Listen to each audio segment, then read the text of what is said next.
हर नबी अपनी कौम के मुतालबे पे अल्लाह से किताब मांगता रहा, किताब दी गई लेकिन किताब की हिफाजत नहीं कर सकी। लेकिन कुर्बान जाइए मुस्तफ़ा सल्लल्लाहु अलैहि वसल्लम पर कि मेरे आका की ज़िंदगी 40 साल गुजर गई, सिर्फ रब की इबादत कर रहे हैं, लेकिन कोई मुतालबा नहीं है, कोई मांग नहीं है, कुछ नहीं मांग रहे हैं, कुछ तलब नहीं कर रहे। और रब ने 40 साल अपने हबीब की इबादत को देखा, अपने नबी के खुलूस को देखा, कहा ऐ मुस्तफ़ा मैं तुझे किताब अता करूँगा, एक अजीम किताब जो तमाम पिछली किताबों से अफजल व आला होंगी, लेकिन ऐ मुस्तफ़ा किस शान से किताब दूंगा। आपने मांगा नहीं है, हम खुद देने वाले हैं। पिछले नबियों ने मांगा था तो हमने कहा था कि यरूशलेम में आओ, पिछले नबियों ने मांगा था तो हमने कहा बैतुल मुकद्दस में आओ, पिछले नबियों ने तलब की थी, हमने कहा वादी मुकद्दस में आओ। लेकिन ऐ मुस्तफ़ा तू मांग थोड़ी रहा है, हम खुद अता कर रहे हैं।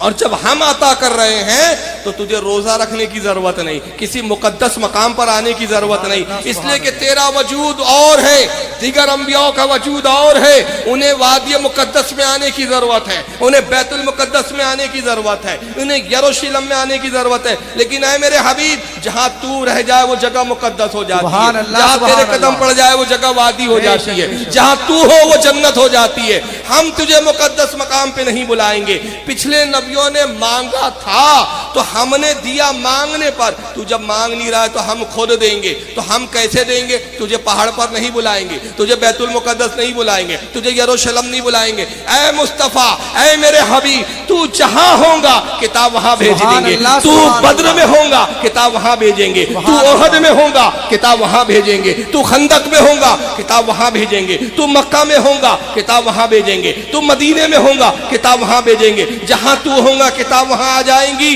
हत्ता के तू आयशा के पहलू में होगा किताब वहां भी। सुभान अल्लाह, सुभान अल्लाह। नारे तकबीर, नारे रिसालत, उलमाए अहले सुन्नत, मसलके आला हजरत, अजमते मुस्तफ़ा, नारे तकबीर, नारे रिसालत। हबीब पिछलों ने मांगा, उन्होंने मांगा, हमने दिया और कहा देखो तुम्हारे मांगने पर दे रहे, हिफाजत का जिम्मा तुम्हारा है, हिफाजत तुम्हें करनी है, संभालना तुम्हें है, हिफाजत का जिम्मा तुम्हारा है। हबीब तूने मांगा थोड़ी है, हम दे रहे, हिफाजत की जिम्मेदारी तुझ पर नहीं रखेंगे, तेरी उम्मत पर नहीं, हम खुद हिफाजत करेंगे, हम खुद महाफिज बन जाएंगे। इन्ना नहानो नज़्ज़लना ज़िक्रा व इन्ना लहू लहाफ़िज़ून। हबीब हमने तुझ पर यह नाजिल किया और इसके तहफ़्फ़ुज़ का जिम्मा भी हमारा है, हिफाजत का भी जिम्मा हम ही ले रहे हैं। तो जब कानून मुस्तफ़ा पे जो उतरा, अल्लाह ने भेजा और हिफाजत का जिम्मा खुद लिया, तो जब तुमने बनाया नहीं तो तुम कौन होते हो तब्दील करने वाले? सुभान अल्लाह, सुभान। हिफाजत का जिम्मा जब तुम्हारा नहीं तो तुम कौन होते हो तहरीफ करने वाले?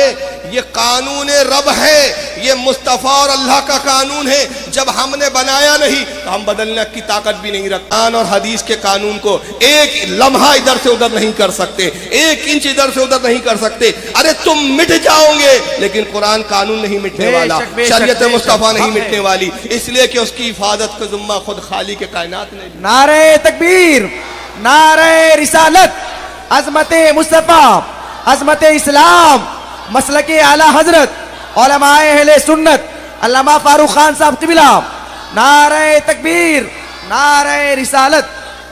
यही वजह है कि जैसा नाजिल हुआ था आका पे आज तक वैसे। बेशक बेशक, न ज़ेर बदला, न ज़बर बदला, न पेश हटा, न तस्दीद हटी है, न सुकून हटा है, न आयत का वक्फा हटा है, कुछ भी नहीं हटा, जैसा था वैसा। जिस लहजे में पढ़ा गया आज भी उसी लहजे में पढ़ा जा रहा है, जिस अंदाज में पढ़ा गया उसी अंदाज में पढ़ा जा रहा है। अरे शेर जबर का तो आलम ये है, ताफुस का तो आलम ये है। ऐसी हिफाजत की कुरान की रब ने, ऐसी हिफाजत की शरीयत मुस्तफ़ा की। पूरी आयत बदलना तो दूर की बात है, पूरे सूरत को निकालना तो दूर की बात है। पढ़ने वाला हाफिज जेर में गड़बड़ कर दे, पीछे 4 हाफिज टोकने के लिए खड़े रहते हैं। जबर में गड़बड़ कर दे, 4 हाफिज टोकने पे खड़े रहते हैं। गोया बता दिया कि कुरान का जेर जबर भी कसदन भी नहीं पढ़ा जा सकता, सहवन भी गलत नहीं पढ़ा जा सकता। सहवन भी हो तो टोकने वाले मौजूद, कसदन हो तो भी फतवे लगाने वाले मौजूद। अब हो सकता है कि कुरान की हिफाजत का जिम्मा लिया, अब अल्लाह कह रहा है मैं हिफाजत करने वाला हूँ, इस किताब की हिफाजत मैं करूँगा। हो सकता है कल कुछ बदमाश कुरान में तहरीफ कर दे, एक ऐसा कुरान लाए जिसमें शेर और जबर बदल दिए जाए।